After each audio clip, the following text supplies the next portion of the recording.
Welcome to another episode of Book Gems, where I share one of my favorite books and I randomly flip through to a page and we discover an idea, a quote, something that is going to inspire us for the day. This is one of my favorite things to do, and you can do it right at home with any book that you have. If you need a little pick me up, if you need a little boost of inspiration, grab one of your favorite books, flip it to any page, and then just see what's meant for you at that time. So today I am excited because I'm going to be sharing my some quotes from this really wonderful book by Derek Sivers called How to Live. And the subtitle is 27 Conflicting Answers and One Weird Conclusion. I love this book. So he's a very fascinating human. If you're not sure of who he is, years ago, gosh, I think it's back in 1997, he started CD Baby and he ended up selling that and another company. And now I think he still lives in New Zealand, and he's a very interesting human. He's a very beautiful author. I really appreciate his work. Very thought-provoking. And he will often say that he writes for you and for me. He writes for us. He writes for the reader. And so his work is pretty cool. So I would definitely recommend checking him out and seeing if you like his creations. But today I'm going to be sharing from this book. So right before I hit the live button, I randomly flipped through the book to find some inspiration. And here's what we're going to discover. Here's what we landed on this time. And it's funny because these are not the pages that I would have shared had I picked them. But again, that's part of the fun of this whole little book journey. Okay. The first page that I turned to, this is what we get. The media focuses on what's new because that's what pays. Their attention makes new things seem important, but only time will tell. New things have some benefit, but deeper downside like addiction, pollution, scattered focus, or wasted time. The marketing shouts the benefits and hides the harm, but the benefits rarely outweigh the downsides. Only time will tell. The pleasure of buying a new thing disappears in days, even hours. So much misery comes from indulgences in current junk. So the way to live is to ignore everything new, all of it. Let the test of time filter everything. Value only what has endured. Ignore all marketing and advertising.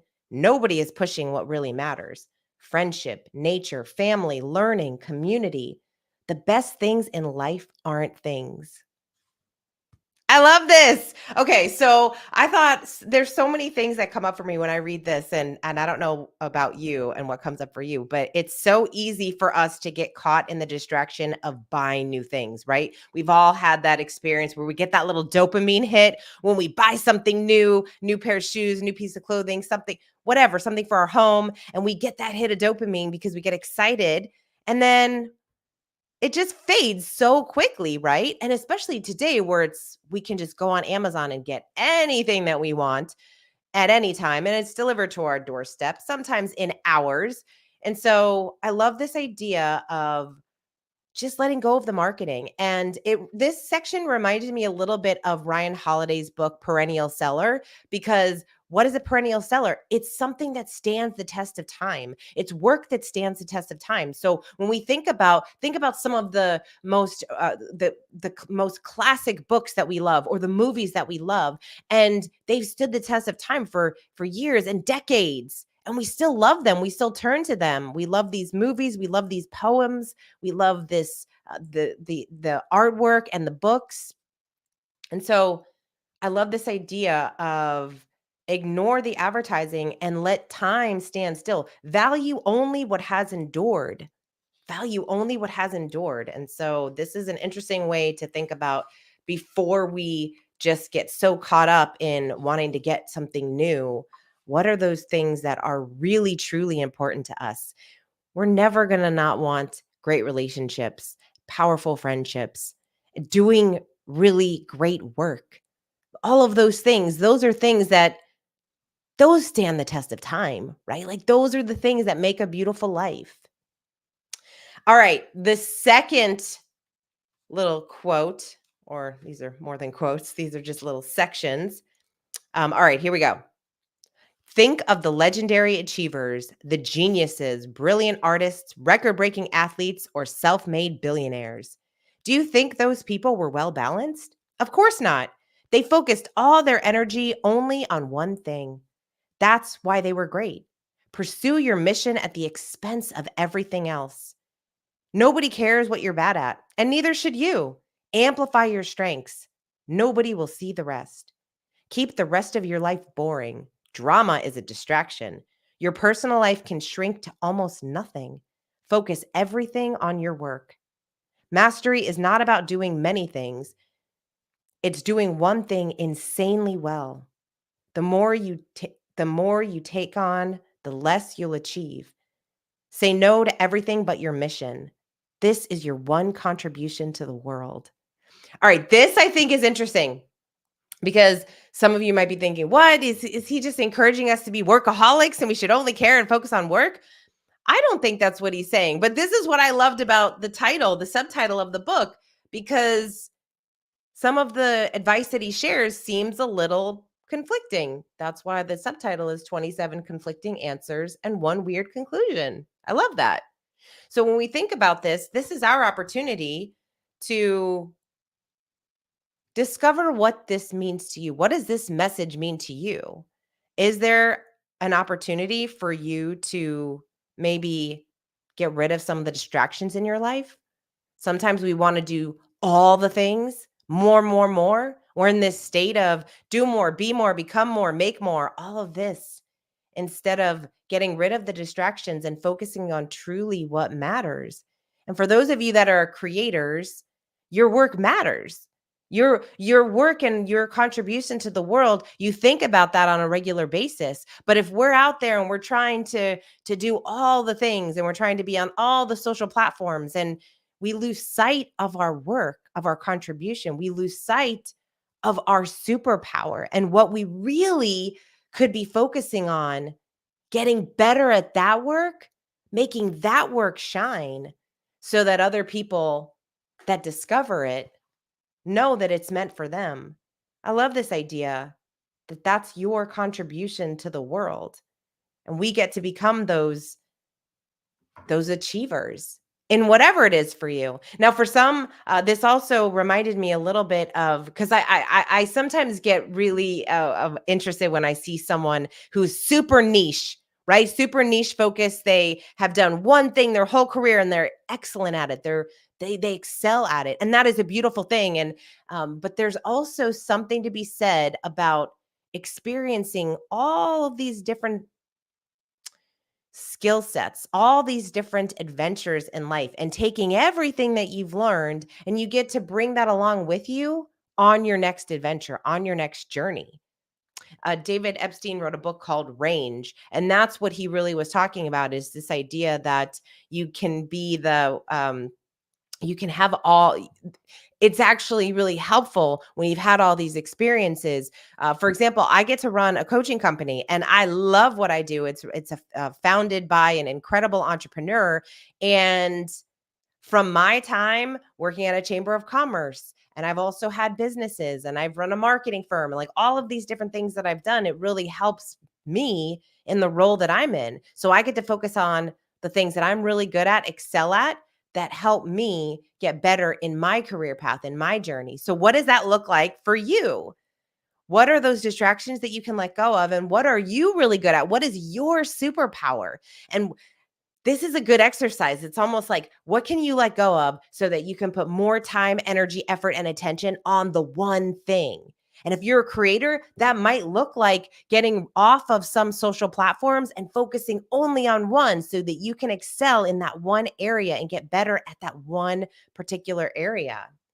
So this is your opportunity to think about what that looks like for you. That's what I love about this book too, is it means something different to me than it does for you. When you hear these words, it's something else is resonating or coming up for you. So we've got to tap into that and what that feels like, and then what you're going to do with that information to move forward. All right. And last but not least, see it all, touch it all, hear it all, taste it all, do it all. Appreciate this wonderful physical world. If you knew you'd go blind tomorrow, how intensely would you look at the world today? If you knew you'd go deaf tomorrow, how intensely would you listen? Fill your senses as if this was your last day on earth. One day, that will be true. Maximize your inputs. See all the places, eat all the food, hear all the music, meet all the people, kiss all the beauties, be insatiable.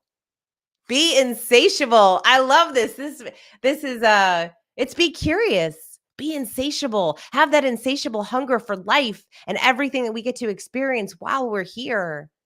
It's so easy for us to have this day to day like monotony. We get so used to driving to the same places, having the same conversations, doing the same things every day.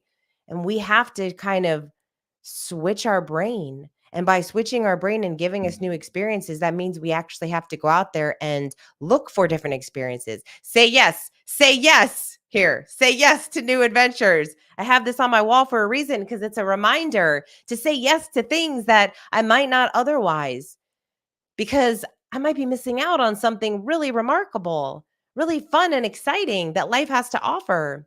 And it can be the smallest of things. When I go for my walks in the morning, so in the morning I do a workout and then I go for a walk. And I used to be so obsessed with like always wanting to learn, right? I'm like always listening to audiobooks, or I am listening to a podcast or whatever, just always trying to learn something.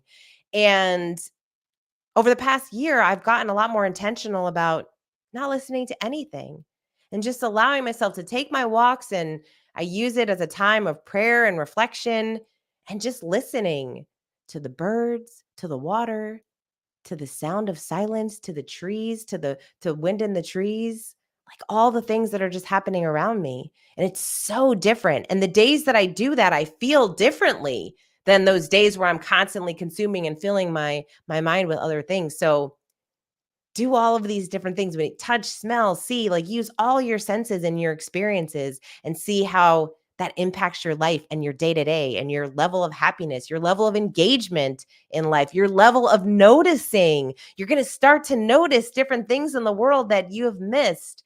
Maybe some things that you've passed by every day and you never even recognized or noticed a building or a person. And so this is where we get to enhance and enrich our lives. So those are the three different ideas from Derek Sivers' book, How to Live, that we randomly took out from the book. It is a really wonderful book, so I encourage you to check it out and just check him out in general, his work. If it resonates with you, then he's someone interesting that you can start to follow online, because he does write quite often and has some other books out there.